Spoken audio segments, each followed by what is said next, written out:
할렐루야. 아름다운 교회 성도님들을 주님의 사랑으로 사랑하고 축복합니다.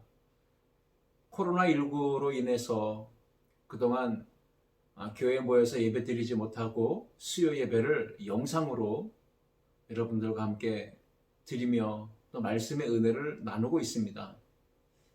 바라기는 하루속히 이러한 상황이 종료되고 함께 교회 주님의 몸된 성전에 모여서 찬양하고 기도하고 말씀 나누고 또 성도의 사랑의 교제와 떡을 떼는 그러한 일들이 일어났으면 좋겠습니다. 우리가 함께 기도하면서 교회의 회복과 이 나라의 치유와 회복을 위해서 기도했으면 하는 마음을 갖습니다. 지난주 우리는 21대 총선을 했습니다.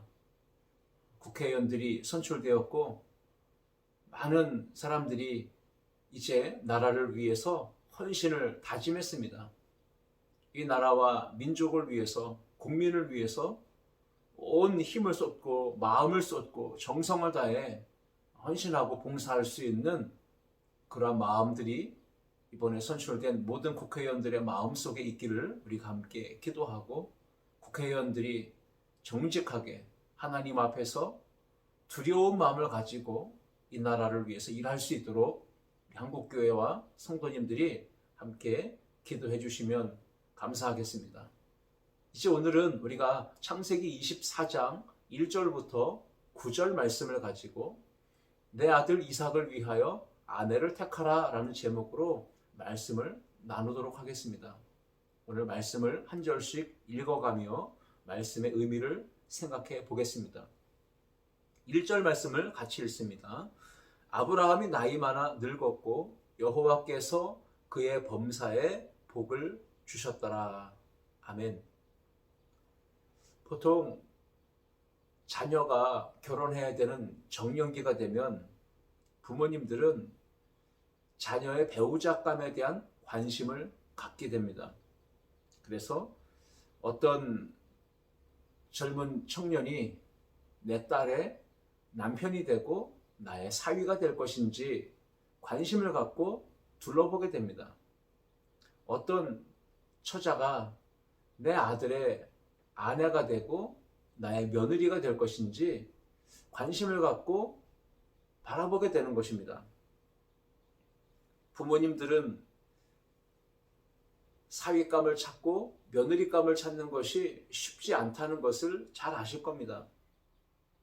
그러나 마음으로는 항상 기대와 바람이 있습니다. 아브라함에게 금쪽 같은 아들이 있었습니다. 바로 이삭입니다. 이삭이 나이가 결혼할 정년기가 지나가고 있는데 아직 배우자감을 얻지 못하고 있었습니다.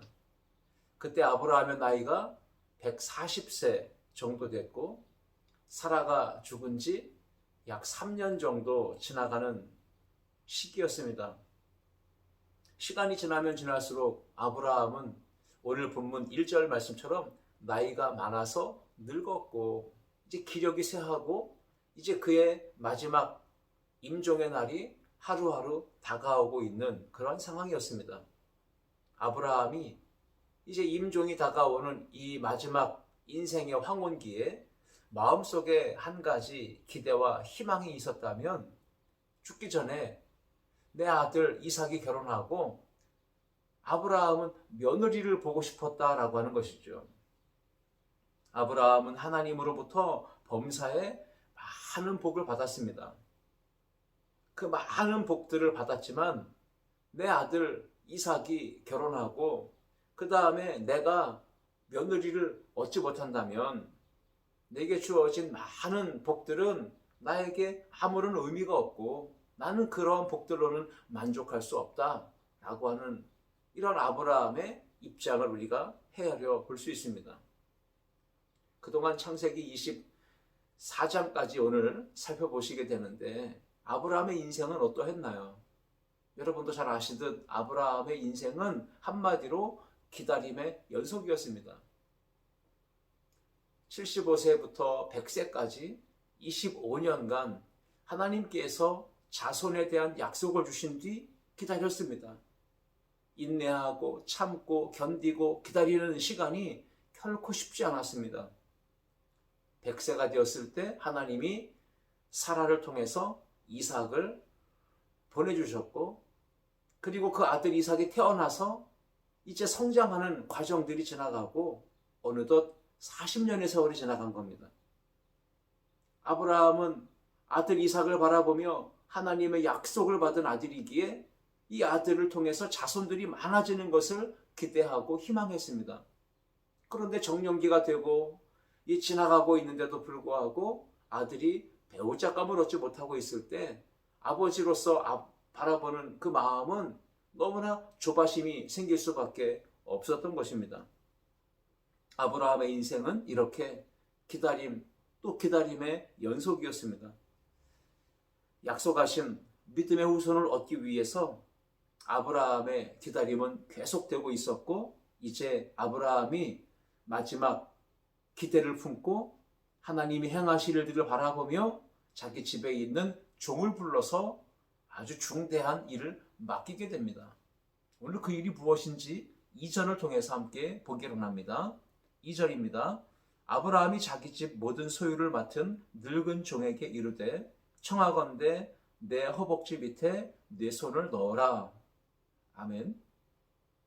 아브라함은 집에 모든 재산과 소유를 맡아 관리하고 있는 나이 많은 종 청직이 그를 불러가지고 내 아들 이삭의 아내를 구하는 일을 맡기게 됩니다. 늙은 종이라고 하는 것은 나이만 많은 것이 아니고 그만큼 인생의 연륜과 많은 경험들이 축적되어 있었다는 것을 대변해주는 표현입니다. 고대 사회에서 손을 환도뼈 밑에 넣는, 그리고 그렇게 맹세하는 풍습은 많이 있었다고 합니다. 우리도 가벼운 약속을 할 때, 친구하고 약속할 때 우리가 새끼손가락을 꼭 서로 마주 걸고 약속을 합니다. 그나마 그 약속을 한 이후에 우리는 엄지를 내밀어서 도장을 찍고, 그 다음에 손바닥에 사인을 하고, 그 다음에 또 복사하고 코팅하고, 이러한 과정들을 거치면서 이 약속이 꼭 지켜야 된다라고 하는 것을 의미를 부여합니다. 고대 사회에서도 약속을 하고 어떤 계약을 맺을 때는 여러 가지 방법들이 있었다고 하는데, 그 중에 우리가 잘 알고 있는 짐승을 반으로 쪼개는 겁니다. 살아있는 짐승을 죽여서 반으로 쪼갠 다음에 그 쪼갠 고기 사이로 약속을 하는 쌍방간에 그 사이로 지나가게 되는 것이죠. 짐승을 죽여 둘로 쪼개놓고 그 사이로 계약을 하는 두 사람이 지나갑니다. 그러면 계약이 체결되는 거죠. 그러한 계약의 의미는 무엇일까요? 살아있는 짐승이 죽어서 둘로 쪼개지듯이 이 약속을 하고 나서 누구든지 계약을 지키지 못하고 파기하게 되면 그 사람은 이 짐승이 죽는 것처럼 생명이 위태로울 것이다. 그 생명을 걸고서라도 이 약속을 지켜야 된다라고 하는 그러한 의미가 담겨 있는 모습입니다. 허벅지 밑은 생식기가 있는 아주 중요한 곳이죠. 사람에게 있어서 가장 소중하고 중요한 부분입니다. 그런데 그 부분 아래에 손을 넣고 맹세하게 했죠. 아주 중요한 약속이라는 의미입니다. 가장 중요한 것을 걸고 맹세하는 것은 그만큼 목숨 걸고 이 약속을 꼭 지켜야 된다라는 그런 의미를 부여한 것입니다. 아브라함은 자기가 가장 믿을 수 있고 신뢰할 수 있는 종을 불러놓고 환도뼈 아래에 손을 넣게 한 이후에 맹세했습니다. 그리고 이 약속의 맹세를 꼭 지켜 이루기를 원했던 것입니다. 자, 이제 3절과 4절 말씀을 우리가 함께 읽어보겠습니다. 내가 너에게 하늘의 하나님, 땅의 하나님이신 여호와를 가리켜 맹세하노니 너는 내가 거주하는 이 지방 가나안 족속의 딸 중에서 내 아들을 위하여 아내를 택하지 말고 내 고향 내 족속에게로 가서 내 아들 이삭을 위하여 아내를 택하라. 아멘. 아브라함은 하나님을 가리켜 맹세합니다. 그 정도로 이 맹세 내용이 매우 중요했습니다. 아브라함은 종을 불러놓고 내 아들을 위하여 아내를 택하라고 명령을 내립니다. 며느리감을 구해오라는 것이죠. 그런데 그 며느리감이 되는 조건이 있습니다. 첫 번째는 가나안 족속의 딸들 중에서는 아내를 택해서는 안 된다라고 하는 것이 3절에 나오고, 4절 말씀에서는 내 고향, 내 족속에게로 가서 거기서 내 아들의 아내, 나의 며느리를 택해야 된다라는 것입니다. 종이 그 주인의 말을 듣고 이렇게 말하죠. 5절 말씀입니다. 종이 이르되 여자가 나를 따라 이 땅으로 오려고 하지 아니하거든 내가 주인의 아들을 주인이 나오신 땅으로 인도하여 돌아가리이까? 라고 질문을 합니다. 하나님은 어떤 분이시죠? 아브라함이 고백하듯 하나님은 하늘의 하나님이시고 땅의 하나님이십니다. 하나님은 천지 만물을 창조하시고 주관하시고 통치하시는 만왕의 왕, 만유의 주가 되시죠. 아브라함은 그 종으로 하여금 가나안 족속의 딸들 중에서는 나의 아들을 위해 아내를 택하지 말고 나의 고향, 나의 친족 중에서 내 며느리감을 택해야 된다라고 알려주며 맹세했던 것입니다. 아브라함은 분명히 노아가 했던 예언의 말씀을 기억했던 것입니다.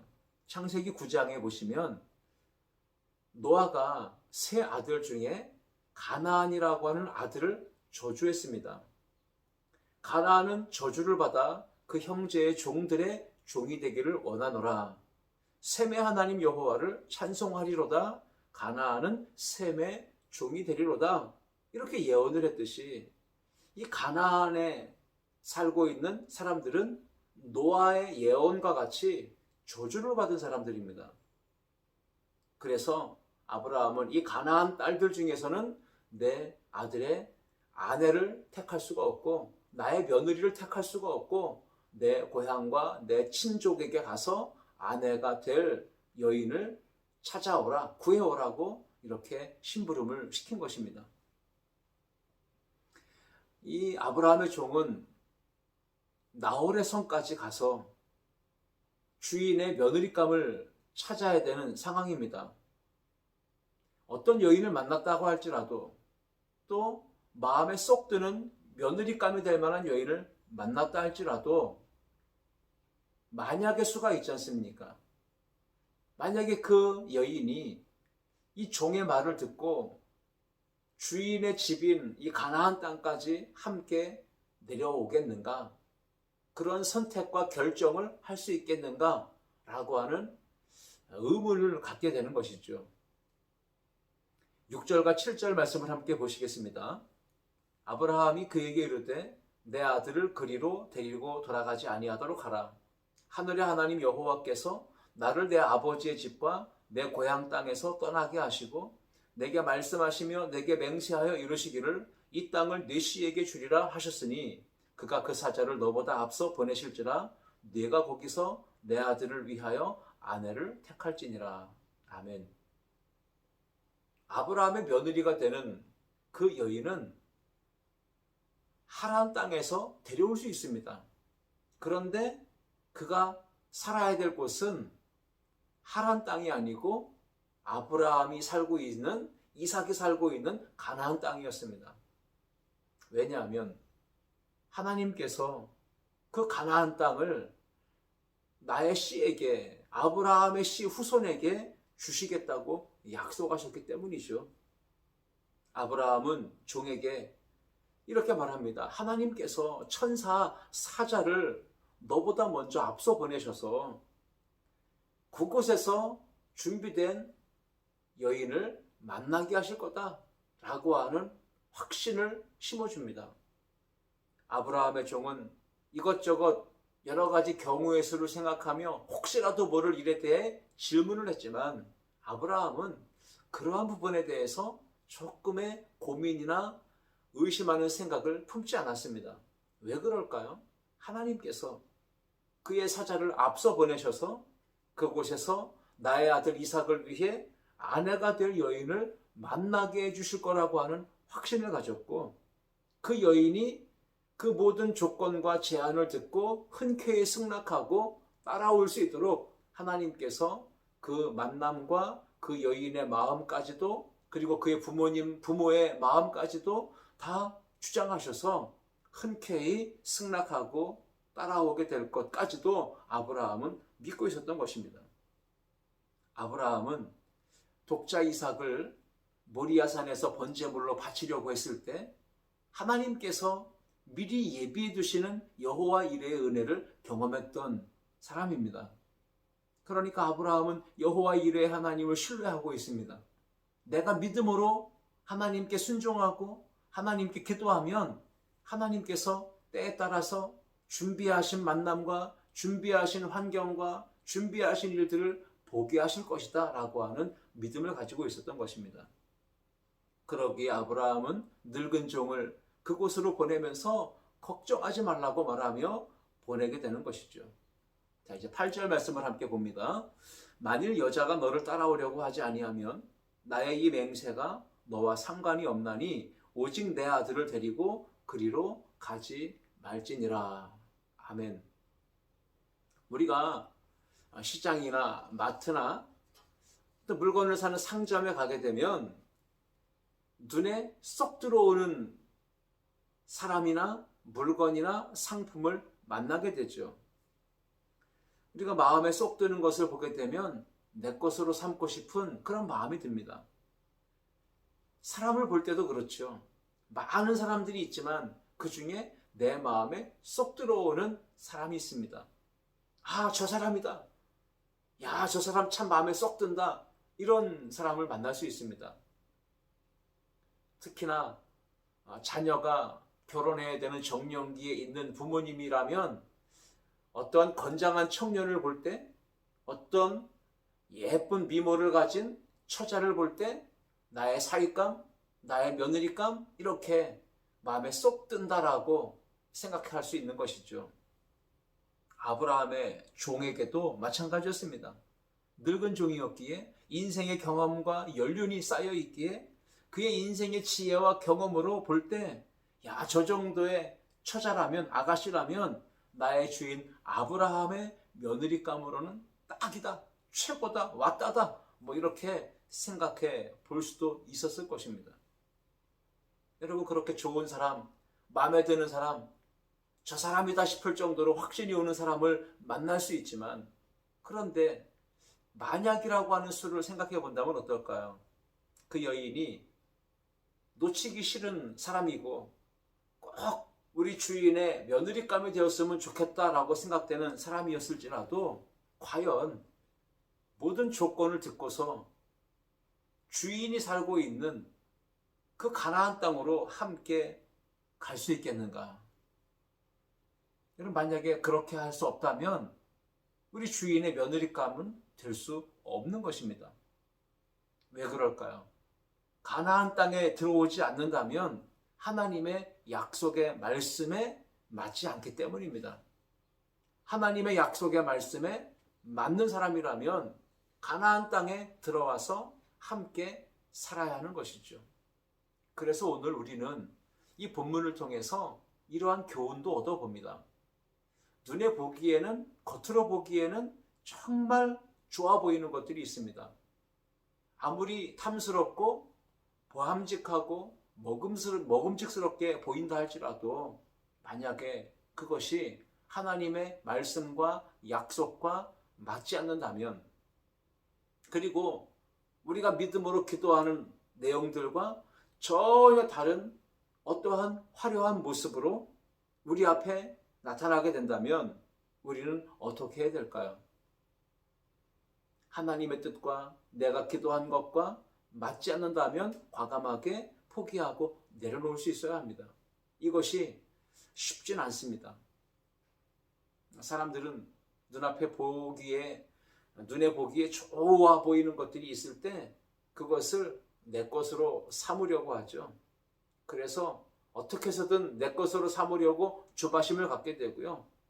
과도한 탐욕을 부리게 됩니다. 여러분, 이럴 때 우리는 믿음 안에서 영적인 실수를 범하게 됩니다. 하나님의 사람으로 살아가야 되는데도 불구하고 믿음의 실수를 하게 되는 것이죠. 그때 영적으로 흔들리고 넘어짐을 경험하게 됩니다. 그러한 상황이 올 때 우리는 더더욱 하나님 앞에 기도해야 합니다. 하나님의 뜻을 물어야 하고 하나님께서 무엇을 원하시는지 찾아봐야 합니다.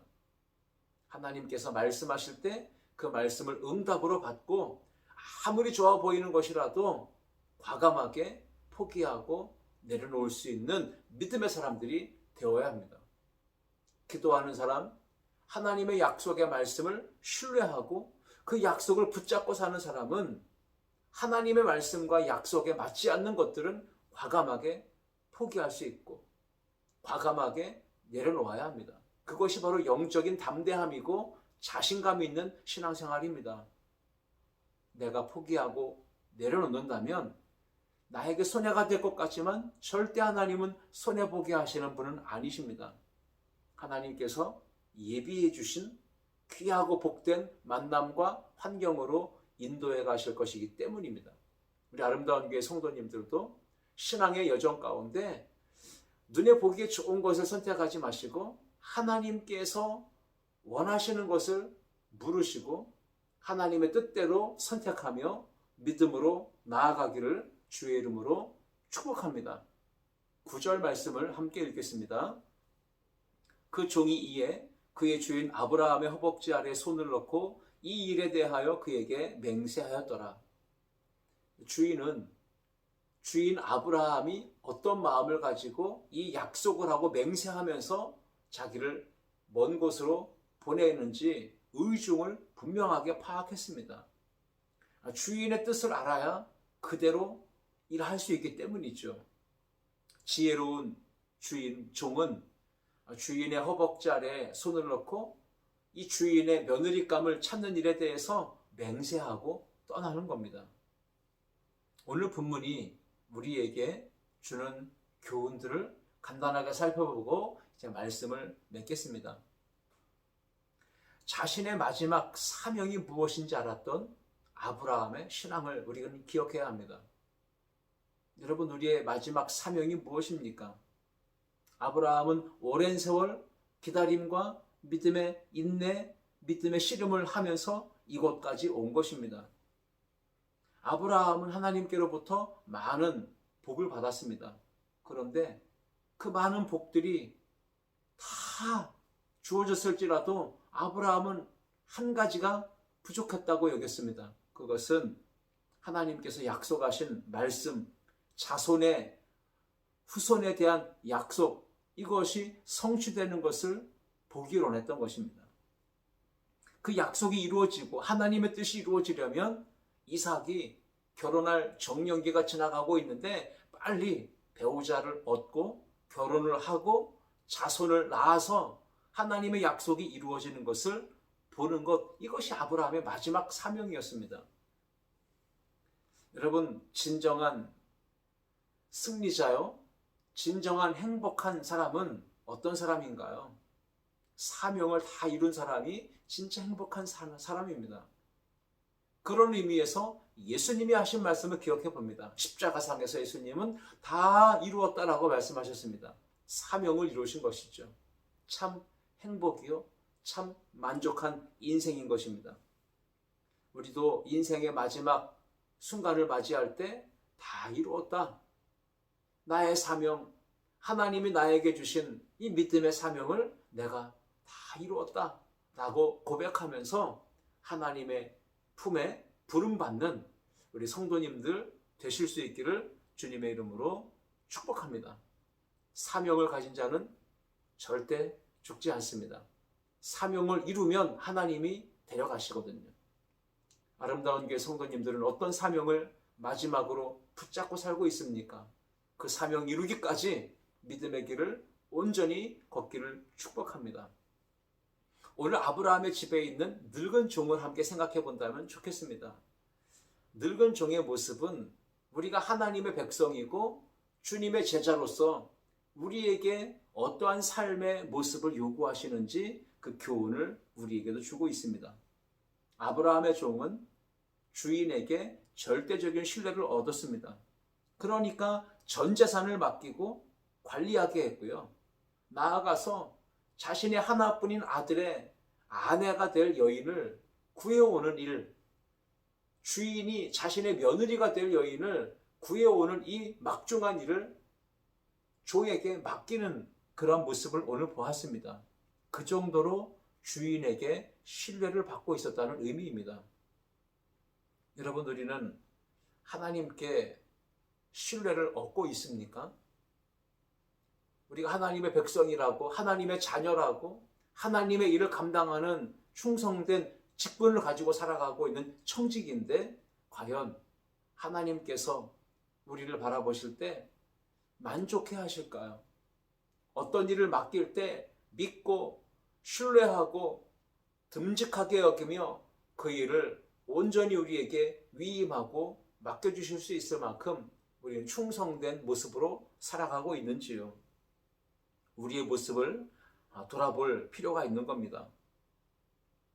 오늘 저와 여러분들은 하나님 앞에서 충성된 종, 착한 종, 선한 청지기의 사명을 잘 감당해서 하나님께서 여러분들을 통해 이루어 가실 놀라운 일들을 믿음으로 바라볼 수 있기를 주님의 이름으로 축복합니다.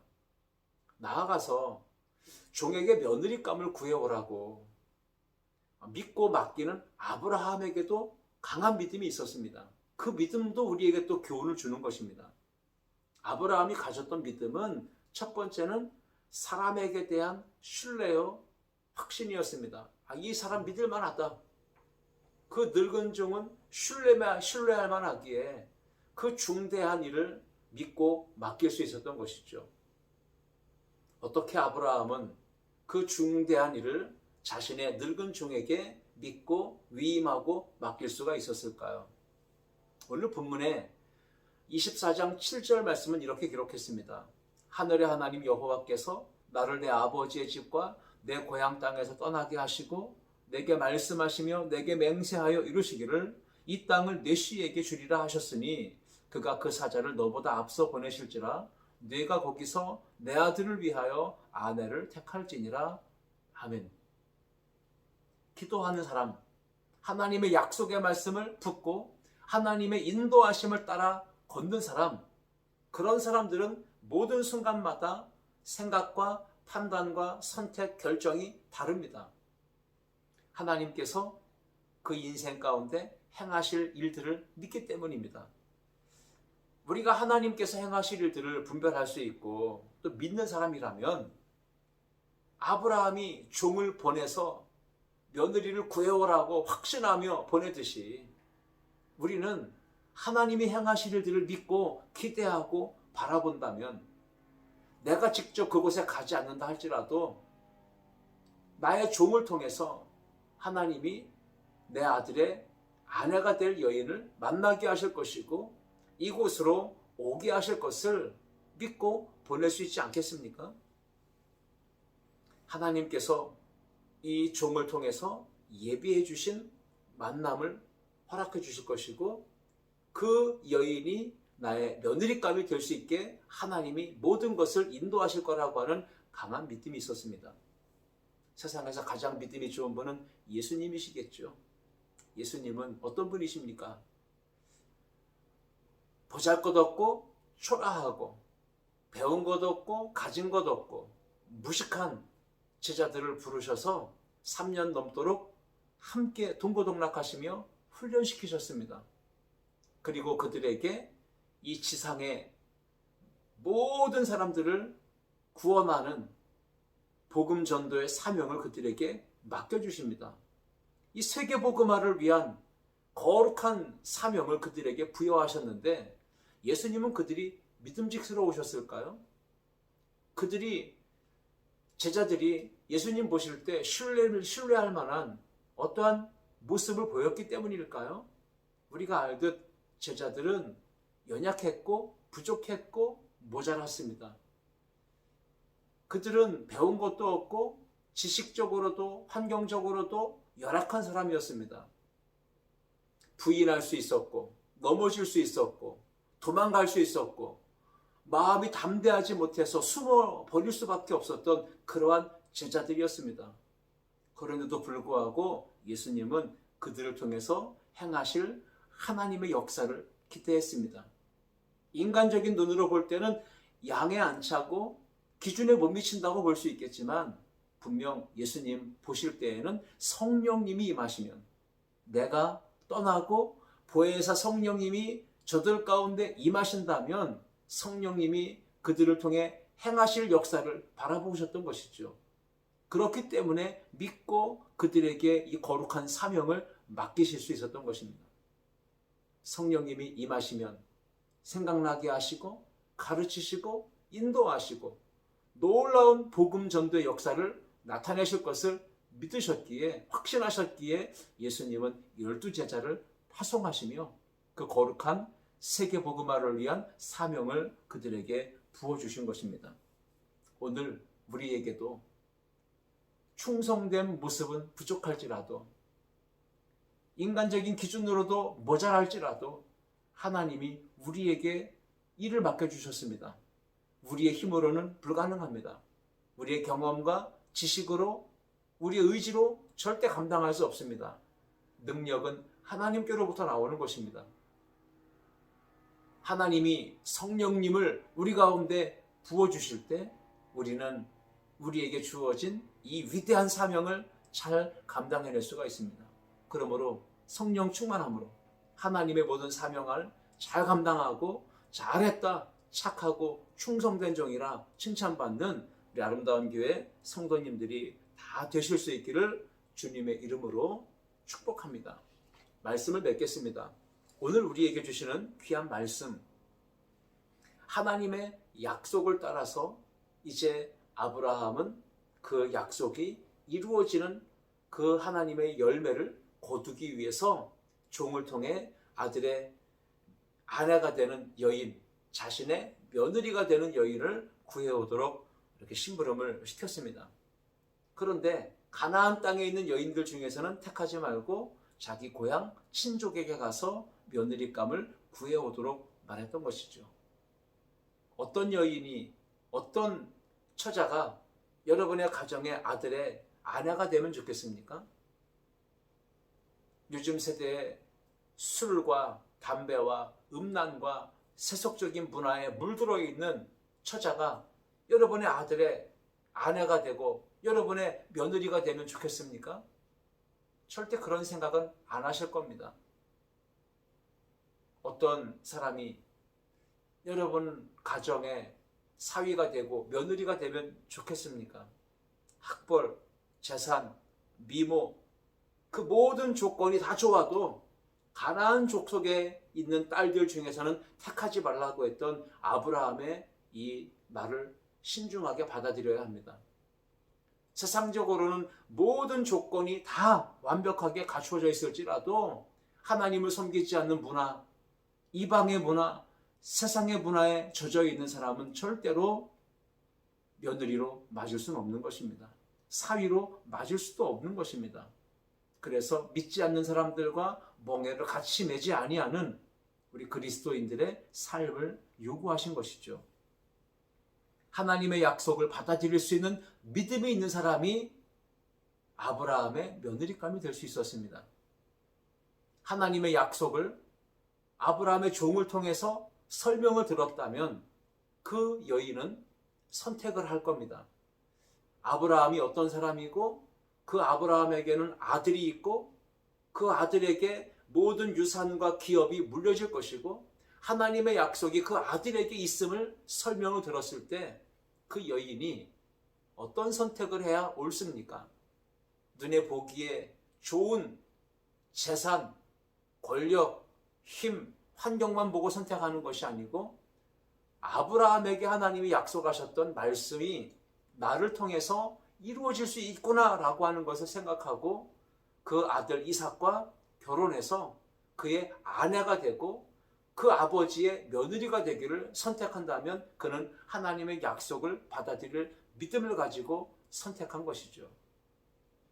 그러므로 우리는 나의 며느리감이나 나의 사위감이 어떤 사람이 되면 좋겠다라고 하는 생각을 할 때 돈이 많으면 좋겠다, 집안이 좋으면 좋겠다, 많이 배운 사람이면 좋겠다, 외모가 출중했으면 좋겠다, 이러한 인간적인 외적인 기준도 물론 중요하겠지만 가장 우선해야 될 조건이 있다면 하나님의 약속을 따라 살 수 있는 사람인가, 하나님의 말씀 앞에서 믿음을 가지고 살 수 있는 사람인가, 이것이 가장 중요한 선택의 기준이 되어야 할 것입니다. 창세기 22장 20절 이하를 보시면 우리가 지난 시간에 보셨듯이 아브라함의 형제 나홀에 대한 이야기가 나왔는데 문맥의 흐름에 전혀 맞지 않는 상황에 불쑥 나온 이름입니다. 그 상황 속에서 왜 나홀의 이야기가 등장했는가, 나홀의 족보가 나왔는가, 그 이유를 우리는 이렇게 생각해 볼 수 있습니다. 창세기 22장 23절에 보면 8명의 이름이 나오고요. 그 아브라함의 형제 나홀의 형제 밀가의 소생 부두엘에 대한 이야기가 나오고요. 그 부두엘이 리브가를 낳았다라고 기록하고 있습니다.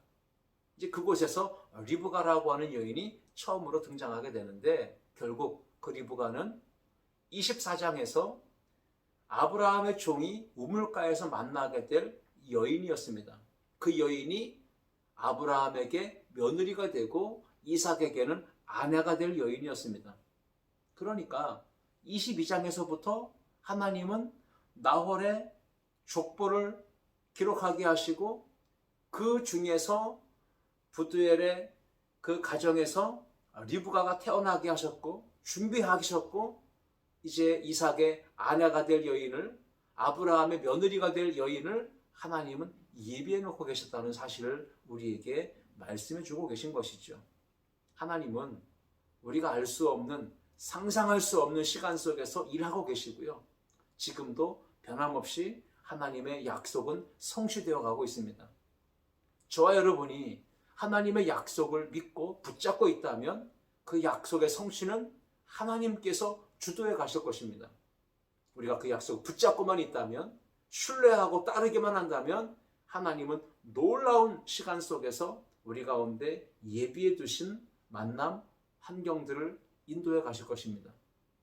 우리가 그 믿음을 가지고 또 한 주간 믿음으로 사셨으면 좋겠고, 내 아들 이삭을 위하여 아내를 택하라, 이 말씀을 가지고 함께 은혜를 나누셨는데 여러분의 가정에도 하나님의 은혜와 평강이 일어나고 자녀들, 후손들에게 하나님의 약속의 기업이 계속해서 물려지는 은혜 있는 가정, 믿음의 명문 가정들이 다 되어져 가시기를 주님의 이름으로 축복합니다.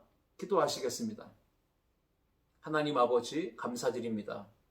그리스도 예수 안에 있는 아름다운 교회 성도들, 여러 가지 어려운 상황 속에 이렇게 영상을 통해 말씀을 듣고 함께 은혜를 나누게 하시니 감사합니다. 가정마다, 삶의 자리마다 하나님께서 보듬어 주시고 어려운 일들 하나님 다 해결될 수 있도록 은혜를 더해 주시고, 가정에 어떤 문제가 있어 기도할 때마다 하나님은 들어주시고 응답해 주시고, 위기를 극복해낼 수 있는 하나님의 능력을 우리 성도들 삶 가운데 허락하여 주옵소서. 학기가 시작되었는데 공부하는 환경이 매우 어렵습니다. 코로나19의 이 어려운 상황이 하루속히 종료되게 하시고 하나님의 은혜 가운데 그동안에 우리가 무감각하게 지나갔던 일상의 행복을 다시 되찾고 하나님의 은혜를 찬양하고 감사할 수 있는 우리 성도님들 되게 하여 주시고, 우리 아름다운 교회 공동체 한국교회가 이 시대적인 사명을 잘 감당하고 크게 쓰임받는 은혜를 허락해 주시옵소서. 성령 충만한 가운데 또 한 주간도 승리하게 하시고 주일에 믿음으로 함께 만나는 주의 백성들 되게 하여 주옵소서. 감사드리며 예수님의 이름으로 기도하옵나이다. 아멘.